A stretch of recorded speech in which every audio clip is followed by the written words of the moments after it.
Good afternoon, everyone. Welcome back to my channel. Thank you so much for being here today and watching my video. Here's your daily news report and fourth stimulus check update. In this afternoon's video, I will be bringing you up to date on the latest stimulus news and information, including how people with no children can receive additional financial assistance from the government. The two winners of this week's $75 Amazon gift card giveaway are Colleen Davis and Tony Polverente. Congratulations to both of you. Remember that next Friday, I will be giving away more $75 Amazon gift cards. All you have to do is subscribe to my channel, like this video, and also leave a comment below. Thank you so much, everyone. Many school districts and states are spending big chunks of their historic federal stimulus cash on one-time bonuses to teachers and staff, over the objections of some parents and others who claim such payments violate the intent of the federal funding. Districts in states like Georgia, California, Tennessee, Colorado, and Texas have approved four-figure thank you bonuses in a way that they say is an attempt to forestall teachers from resigning and to boost staff morale after an unprecedented year that required adapting to virtual teaching, then swinging back to in-person instruction. Georgia was the first state to act, signing off on $1,000 statewide bonuses to 230,000 school-level employees, covering nearly every teacher and staff member, including aides, custodians, bus drivers, and cafeteria workers. The move cost $230.5 million, or about 35% of the state's $660.6 million in federal stimulus money, and was one of the state's biggest expenditures from its allotment of the stimulus funds. Schools have until the year 2024 to spend the stimulus dollars, which totaled about $190 billion, the largest ever one-year federal infusion of cash for public schools. While districts and states have started spending some of the $81 billion already, dispersed to states from the most recent round of $122 billion in funding, many are deciding how to allocate the rest, and under federal guidelines won't receive those funds until their plans have been approved. 12 state spending plans have been approved thus far. So everyone, do you agree with providing school teachers and staff with extra stimulus bonuses? Please leave your thoughts in the comments section below. There's a spirit in this caucus today that I feel very good about. Public service is a wonderful opportunity in life, but it requires many sacrifices from individuals and their families. But there are moments when you see an opportunity. And today, when the chairman of the Budget Committee came before us and talked about his visions of things that we can move towards, a door opened for many of us. We saw a once-in-a-political-lifetime opportunity to do something that'll make a difference in America. So many Americans are cynical about this political process because they don't believe we ever do anything that really affects their lives. I think we're showing with this child tax credit that we can do something that will affect their lives. And it bears reminding people, not a single Republican congressman or senator would vote for the American Rescue Plan of Joe Biden. It breaks my heart when I think of all the good things that are done. We have a vaccination program across the United States that is the best in the world because of the American Rescue Plan, which all the Republicans voted against. Help for businesses, cash payments that went to families, and now this child tax credit.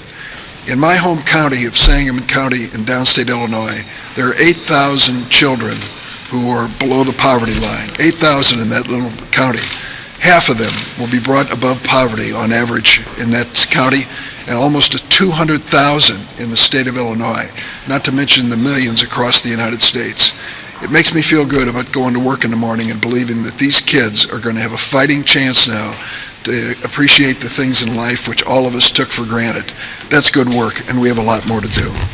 In addition to child tax credit, lawmakers are also pushing for a permanent expansion of the Earned Income Tax Credit, which was also updated in the American Rescue Plan. Low to moderate income workers with qualifying children may be eligible to claim the Earned Income Tax Credit if certain qualifying rules apply to them.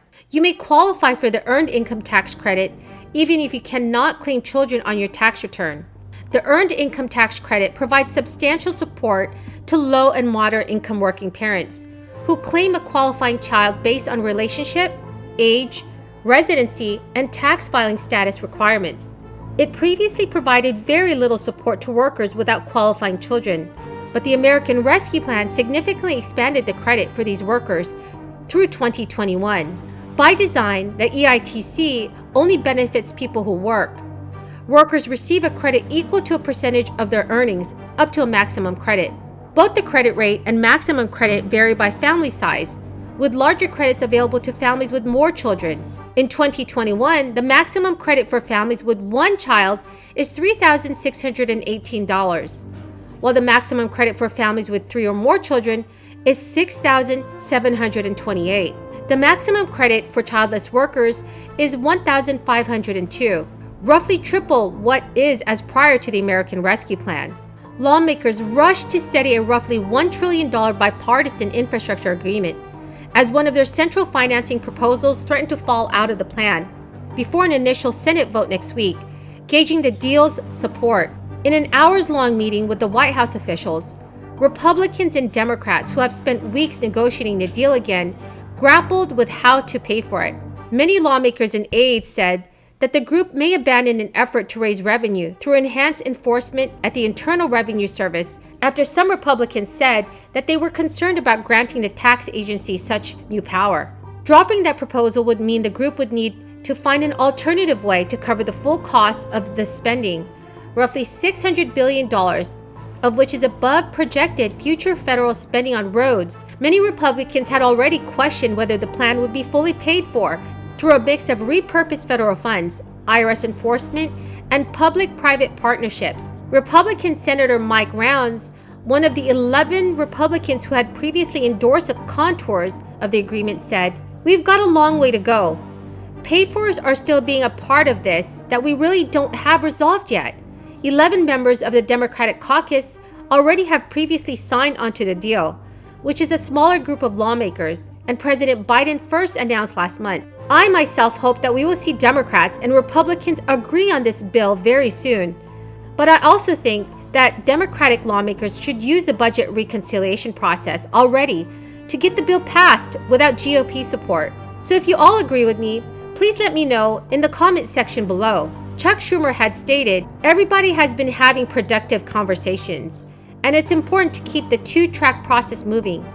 All parties involved in the bipartisan infrastructure bill talks must now finalize their agreement so that the Senate can begin considering that legislation next week." So that is the end of the video, everyone, for this afternoon. Thank you so much for watching my video. I really appreciate it. Remember that next Friday, I will be announcing more winners of my $75 Amazon gift card giveaway. All you need to do to enter is subscribe to my channel, like this video, and leave a comment below. Thank you so much, everyone, and have a very blessed Sunday. Thank you.